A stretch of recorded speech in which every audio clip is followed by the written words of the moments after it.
아침에 눈을 떠도 이것이 정말 살아있는 것이라 할 수 있을까? 숨은 붙어 있으나 마음은 이미 먼 곳으로 떠나 버린 듯하다. 한때는 조선의 왕으로서 나라의 일을 먼저 생각하던 몸이었는데 이제는 이 유배지에 갇혀 하루하루를 겨우 견디고 있으니 살아있음이 곧 삶은 아니라는 말을 이제야 알 것 같다. 왕이라 불렸으되 끝내 아무도 지키지 못했으니 남아있는 이 목숨조차 부끄럽고 또 부끄럽다. 아침이면 강가에는 물 한 개가 낮게 깔리고 산새 소리만 희미하게 들려온다. 궁궐에서는 새벽부터 조회를 준비하고 신하들이 오가며 하루가 시작되었건만 이곳의 아침은 너무도 조용하다. 나는 강물 너머 먼 곳을 바라보며 한양을 떠올린다. 저 멀리에는 내가 있어야 할 궁궐이 있고 내가 지켜야 했던 백성들이 있으며 조선의 하늘이 있다. 그러나 이곳 영월은 사방이 산으로 막혀 있고 강물이 둘러 흐르는 외진 땅이다. 삼면을 감싼 강물과 가파른 절벽은 마치 세상과 나를 완전히 갈라놓은 것만 같다. 강물은 쉬지 않고 흐르지만 그 흐름은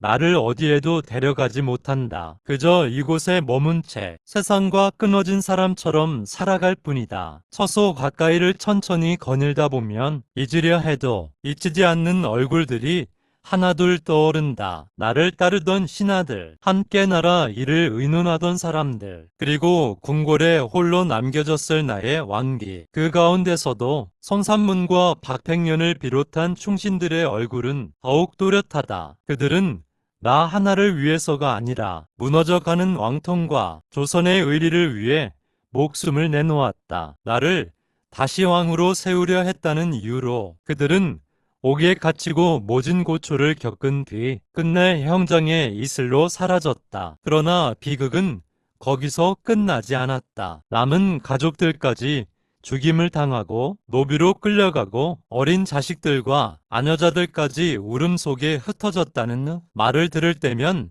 가슴이 내려앉는다. 그 울음이 바람을 타고 이곳까지 들려오는 듯하여 차마 숨을 고를 수가 없다. 나 하나의 운명이 어찌 그 많은 집안의 피눈물이 되었단 말인가. 무엇보다도 견디기 힘든 것은 살아남은 자의 죄책감이다. 살아있는 이 시간, 이 순간이 먼저 간 이들에게 너무도 미안하다. 나는 아직 이렇게 숨을 쉬고 있는데 나를 위해 의를 지키려 했던 이들은 차가운 형틀과 형장으로 끌려갔다. 그 생각이 떠오를 때마다 가슴 한가운데가 무너져 내린다. 왕이라 불렸으되 끝내 충신들의 죽음 앞에 아무것도 하지 못했으니 이 목숨은 살아남은 것이 아니라 부끄럽게 남겨진 것인지도 모르겠다. 문득 나는 나 자신에게 묻는다. 이 모든 일이 누구의 잘못이란 말인가? 나라의 도리가 무너지고 충신이 죽고 그 가족들까지 짓밟히는 이 비극이 과연 누구 때문인가? 그러나 그 물음은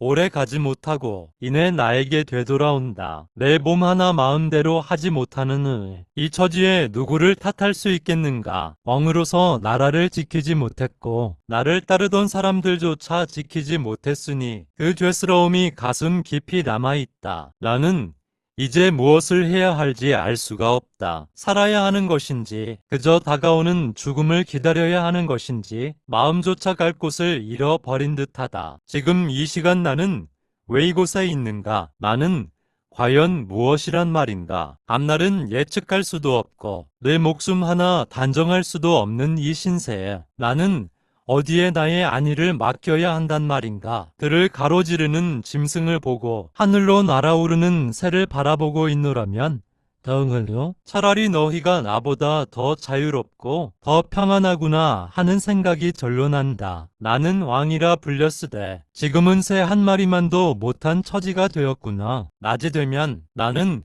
그저 생각 속에 잠겨 앉아있을 뿐이다. 때로는 나무 아래에 머물고 때로는 강가를 바라보고 때로는 산길을 천천히 걸으며 시간을 보낸다. 바람은 지나가고 강물은 쉼없이 흐르는데 내 산만은 한자리에 묶인 듯 움직이지 않는다. 한때는 나라의 크고 작은 일을 살피느라 하루가 짧기만 했는데 이제는 아무것도 하지 못한 채 생각만으로 하루를 보내야 하니 그 적막함이 더욱 크게 느껴진다. 해가 서서히 기울기 시작하면 마음은 더욱 무거워진다. 나는 이제 겨우 17이다. 아직 세상을 다 살아보지도 못한 나이인데 어찌 이리도 많은 죽음과 이별을 먼저 품어야 한단 말인가. 문 밖에서 작은 발소리만 들려도 혹 마지막 부름이 온 것은 아닌지 가슴이 철렁 내려앉는다. 오늘 밤 문이 열리면 그것이 마지막이 될까 두렵다. 이제는 기다림조차 희망이 아니라 다가오는 끝을 새는 일이 되고 말았다. 해가 완전히 기울면 더욱 그리운 얼굴들이 떠오른다. 그토록 아껴주셨던 할아버지와 늘 나의 앞날을 걱정하시던 아버지, 일찍 나를 두고 떠난 어머니, 그리고 궁궐에 홀로 남겨졌을 나의 왕비. 오늘따라 그 이름들이 유난히 사무치게 그립다. 어머니 품 한 번 제대로 기억하지 못한 이 삶이 오늘따라 더 서럽다. 그러나 그 이름들을 마음속으로 불러보아도 그 어느 누구와도